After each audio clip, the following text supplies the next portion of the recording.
Behind this wall is the Palestinian West Bank. It has been occupied by Israel for more than 40 years. Permission to enter has been granted, but the entrance is closed. Palestinians from the West Bank are not allowed out without a special permit. Arab commuters from Jerusalem are also stuck. The Israeli army decided to shut down the checkpoint. These are the results. People are getting stuck. And imagine if you have somebody who is sick on an ambulance, wants to leave, he probably will die. This is Zone C. C means under full Israeli military control. These zones cover 60% of the West Bank. The Palestinian authorities have no say here and are not allowed to develop the roads or regulate the traffic, so volunteers have to fill in.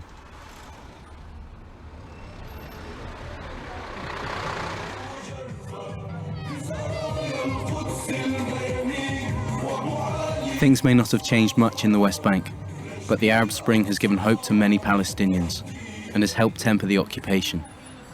The statehood bid to the UN by the Palestinian National Authority has also raised hopes for the collective recognition of Palestine.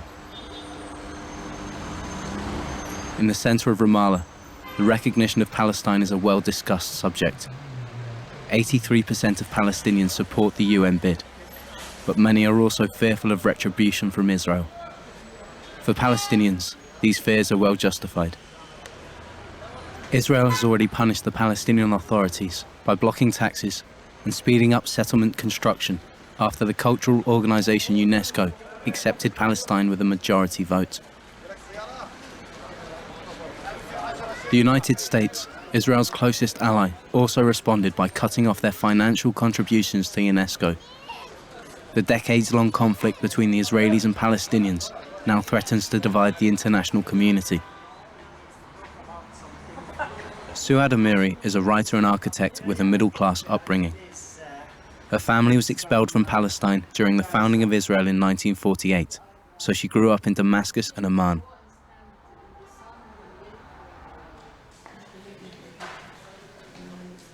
In the 90s, Suad was a diplomat in Arafat's negotiating team in Washington.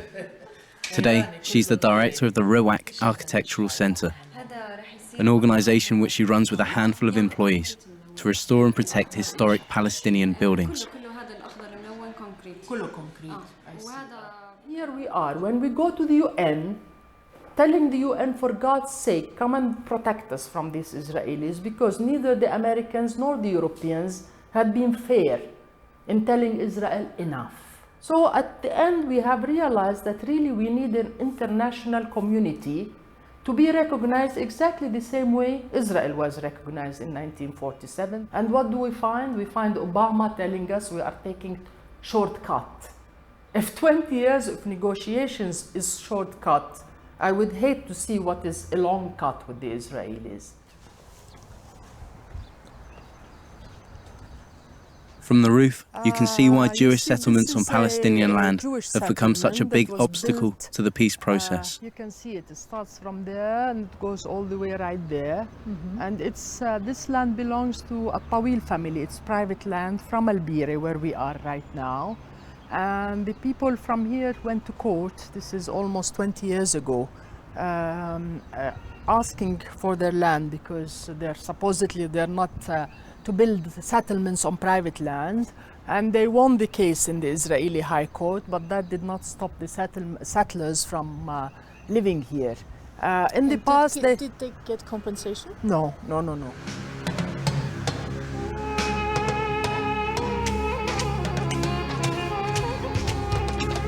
Ramallah presents itself as a modern city with new offices, hotels, homes and shops. It's experiencing a building boom despite the restrictions caused by the occupation. In the old city, a young architect from the Ruwaq Center shows us an historic building that they've restored. It's now a music school for disadvantaged children.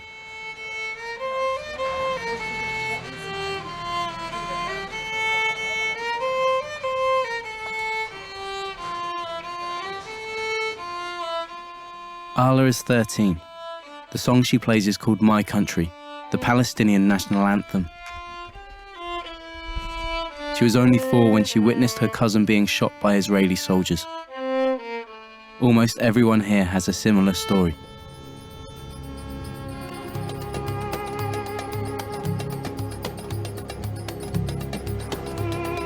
Israeli military vehicles are encountered again and again.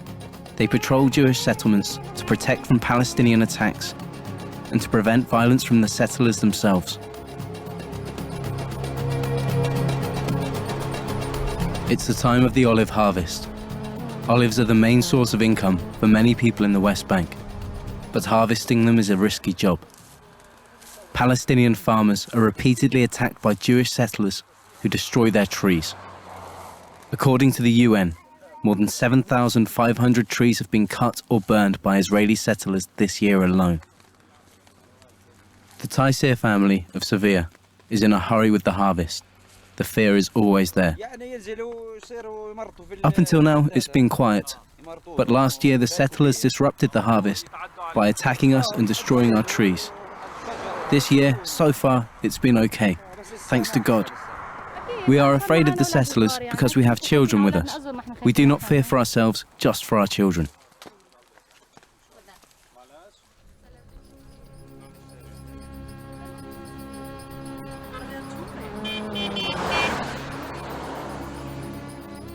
Like most Palestinian villages, Sevilla is on a hillside. The children are just coming home from school, a school that had been burnt down 4 years previously by settlers.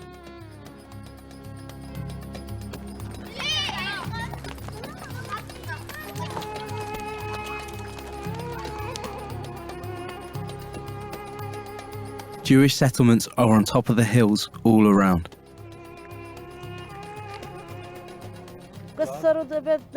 They have always come at night, in darkness, to attack us.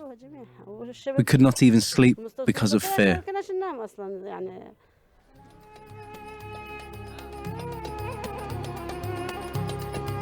Most Palestinians only know Israelis as soldiers or aggressive settlers. The settler population has more than tripled in the last 20 years.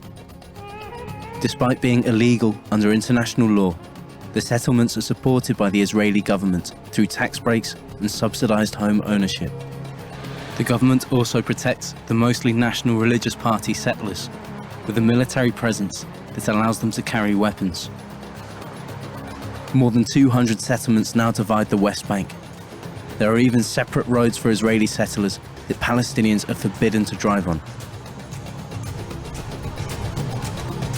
You can get some idea of what it's like to live in the occupied territories by visiting the Freedom Theatre in Jenin. During the Second Intifada, it was destroyed and then rebuilt by the son of the former founder. As an Israeli, he paid for his commitment to the theatre with his life and was shot just outside. The perpetrators are still at large, and the pain and anger are often reflected on the stage. As any society, we have problems also in this society. It doesn't mean that, okay, even like we have live under occupation, but just only the problem from the occupation, but also the same society has a problem. So this is the people what on the stage they can say what they want. No one can tell them stop. Don't say.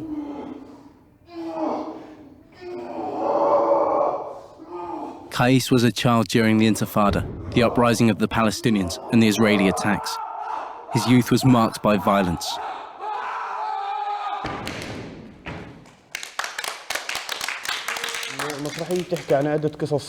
We represent the situation in Palestine as we experience it. We represent what we felt when we were attacked by the Israeli army: anxiety, stress, frustration. This is our everyday life. This is what people experience in Palestinian society.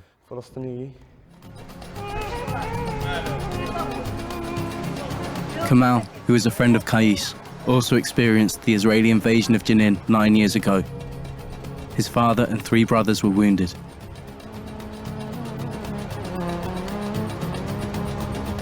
Jenin shines in the sunset, but the ideal is deceptive. The local refugee camp was considered by Israel to be a terrorist stronghold and was almost completely destroyed by the Israeli army in 2002 in a bloody battle. The man Kamal is here to meet witnessed the massacre and was the leader of the notorious al-Aqsa Brigades. Zakaria Zubeidi grew up in refugee camps. The Freedom Theatre even rehearsed in his parents' house. His mother and brother were killed during the Israeli invasion of Jenin, and at 13 he was in prison for the first time. He spent 9 years in jail, but at 34 he's now married with 3 children. They tried to assassinate me. He survived 2 targeted assassination attempts and still has 9 bullets in his body. 2, 3, and I got more. His face was burned by an explosion that injured his eyes with flying debris. He joined the armed resistance in 2001 during the Second Intifada and was on Israel's enemies of the state hit list for many years.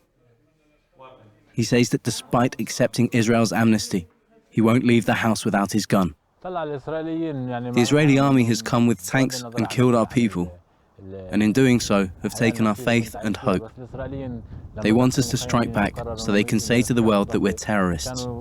This is the argument they use when they come to our towns and villages.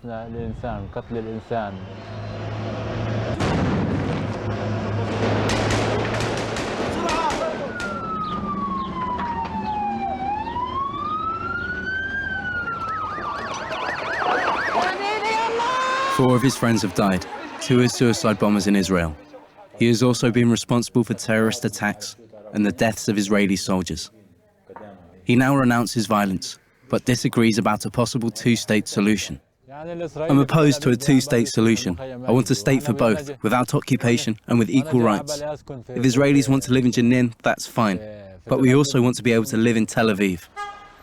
He's aware that this will probably never happen, but also knows that the Arab Spring has nurtured people's hopes for freedom. The Israeli human rights organization B'Tselem describes one of the effects of the occupation. Palestinians can no longer lead a normal life. And this comes from the Israeli Information Center for Human Rights in the occupied territories, an Israeli organization.